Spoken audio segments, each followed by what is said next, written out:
Bismillahirrahmanirrahim. Hello and very good morning to all of you. I hope you're safe and sound. Welcome to Melly's Telegram classes. Let's go to the other grammar lesson of the day. And it is about subject pronouns.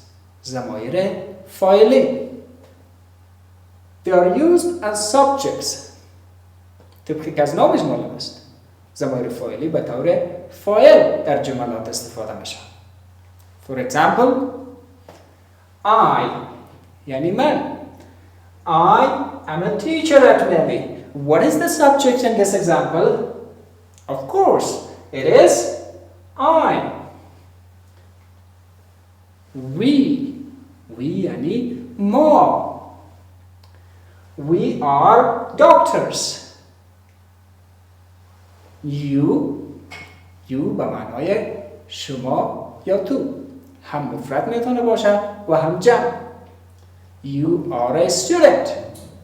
جمعش you are students. They آنها. They are my friends. He او برای مذکر استفاده میشه.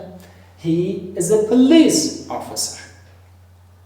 She نیز به معنای او هست ولی برای مؤنث استفاده میشه.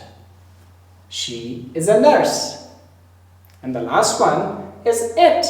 It به معنای این که معمولاً برای اشیا یا حیوانات استفاده میشه. It is a fan. یک پکه است. شاگردان عزیز برای این درس گرامری که حالا خواندید نیست یک تمرینی ضمیمه ویدیو شده که باید انجامش دهید. Dear students, that's all for today. Thank you very much. Stay safe. Goodbye.